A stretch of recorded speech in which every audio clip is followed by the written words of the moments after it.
जनपद जालौन का कालपी एक ऐसा स्थान है जहाँ पे बहुत सारे अनेक महापुरुष भी यहाँ पे वेद व्यास जी की भी यहाँ पे स्थापना हुई है, यहीं की निवास है, उनकी जन्म स्थान भी है। उनके बारे में क्या कहना चाहेंगे?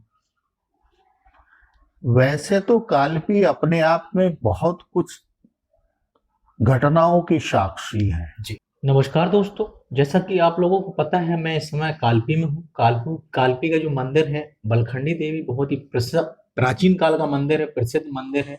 यहाँ की मान्यताएं, काफी मान्यताएं भी हैं। लोग बाग आते हैं, यहाँ पे दर्शन करते हैं, जो मनोकामनाएं मांगते हैं वो पूर्ण होती हैं। यहाँ के जो मेन पुजारी जी हैं, गुरु जी हैं, उनसे खास बातचीत। जी सर, नमस्कार गुरु जी।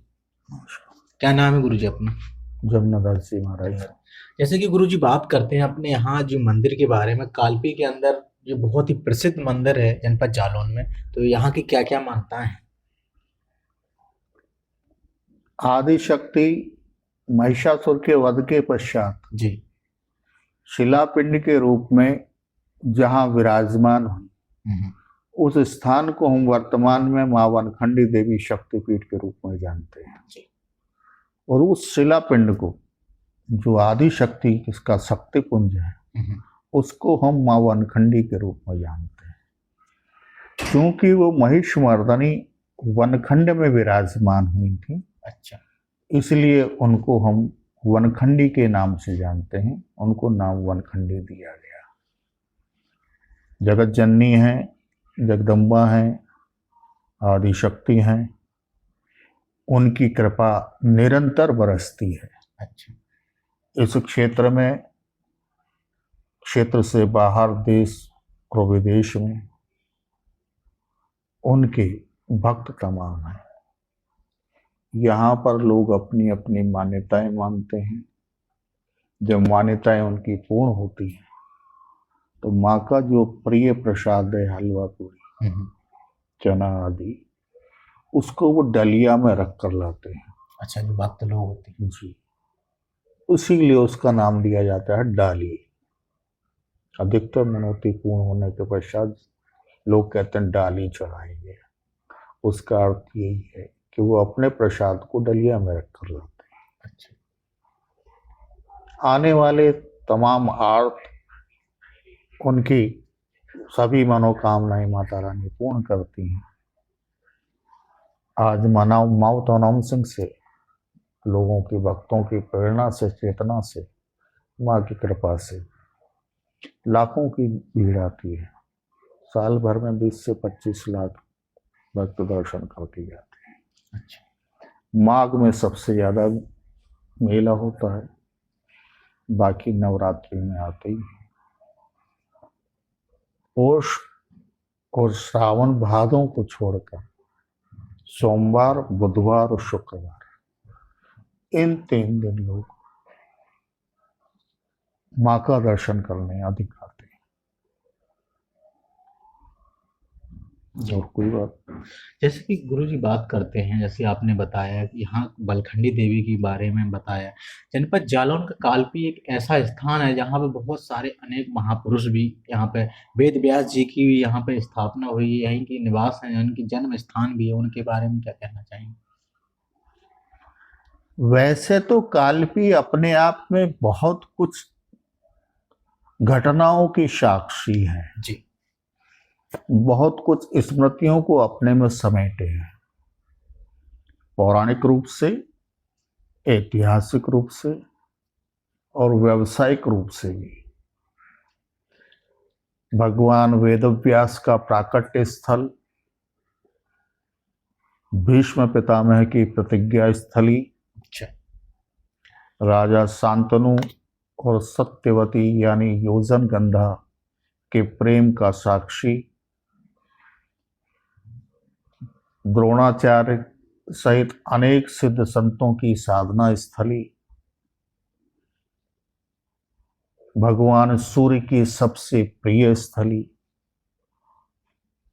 जिसमें उन्होंने अपने कुष्ठ के ठीक होने के पश्चात एक सूर्य मंदिर का निर्माण भी यहाँ किया। अच्छा। ऐसी अनेक घटनाओं को समेटे हैं। इतिहास में जाएंगे तो तात्या टोपे द्वारा प्रतिष्ठित 2 हनुमत विग्रह, रानी लक्ष्मीबाई द्वारा प्रतिष्ठित गणेश प्रतिमा पांडवों द्वारा प्रतिष्ठित पंचपिंडा, भीमसेन द्वारा प्रतिष्ठित भीमसेनी हनुमान,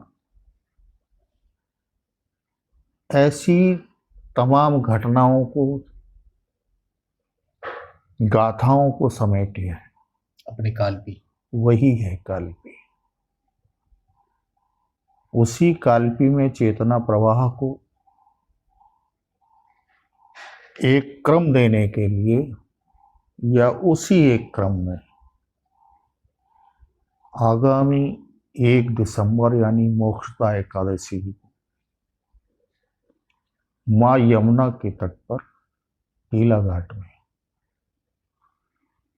मां यमुना की दिव्य भव्य आरती का भी आयोजन है 1 दिसंबर को। जी, मोक्षदा एकादशी है, सोमवार का दिन है। कालपी में यमुना मैया का भी अपना महत्व है। भगवान सूर्य की पुत्री हैं जी, यम की भगनी है। भगवान सूर्य की नगरी कालपी, उनकी पुत्री यमुना, वहां पर स्तवन दीपदान जब हम करते हैं तो भगवान सूर्य भी प्रसन्न होते हैं और यम भी प्रसन्न होते हैं। उसके साथ वनखंडी के रूप में तो मां यमुना वही रही, तो मां वनखंडी का भी आराधन अपने आप हो जाता है। पुराणों के अनुसार भगवान श्री कृष्ण ने भी यहाँ पर एक समय विश्राम किया। अच्छा, मां यमुना के तट पर। यहाँ पर दीपदान का विशेष महत्व है। तीर्थराज प्रयाग में आप जो दीपदान करते हैं उतना ही महत्व, उतना ही पुण्य यहाँ का है कालपी में दीपदान करने का मां यमुना के लिए। अच्छा, इसी क्रम में चेतना प्रवाह के लिए मोक्षदा एकादशी को आयोजन है। बाद में अगर मां की कृपा रही तो महीने में 1 या 2 बार उस क्रम को लेकर जाएंगे। लोगों में चेतना रहेगी, वहां तक पहुंचेंगे तो इसी बहाने घाटों के भी निर्माण होंगे, लोगों का आना जाना होगा। क्योंकि हम लोगों का उद्देश्य रहता है कि जितना अधिक प्रवाह हम, जिसको जन चेतना भी कहते हैं, हम लोगों तक पहुंचा सकें। गौरवमयी क्षण, आध्यात्मिक क्षण जितना लोगों तक पहुंचा सके, उसी क्रम में ये आयोजन। जैसे कि गुरुजी बात करते हैं अपने यहाँ बलखंडी देवी मंदिर पे जो भक्त लोग आते हैं वो कहाँ कहाँ से आते हैं? संपूर्ण प्रदेश और विदेश। अच्छा, इसमें ये तो क्षेत्र है ही, कानपुर देहात, आमिरपुर तक, इधर उधर झांसी तक, ये तो है ही। ये तो ये मान लीजिए सब घर वाले हैं, इनके तो घर घर में माँ कुलदेवी के रूप में पूजा हुआ। बिल्कुल। लेकिन इसके अतिरिक्त जो भी यहाँ आया तो वो इन्हीं का हो गया। बिल्कुल, एक बार अगर यहाँ पर आता है तो इन्हीं का हो जाता है। इसलिए अब हर जगह से लोग आते हैं, कानपुर, हरियाणा, उत्तर प्रदेश, दिल्ली, हर जगह से आदमी आता है, विदेशों तक से आता है। यहाँ से जो बस गए हैं वहां पर उनकी तो याद में है ही। तो जब भी कोई आपदा आती है यही याद आती है। अच्छा, तो वो अपनी कृपा सब पर रखते हैं। मतलब जो भी मनोकामनाएं लोग मांगते हैं उनकी पूर्ण होती है। जी। अच्छा, चलिए गुरुजी, बहुत बहुत धन्यवाद। गुरुजी से हमने खास बातचीत की। नमस्कार, धन्यवाद।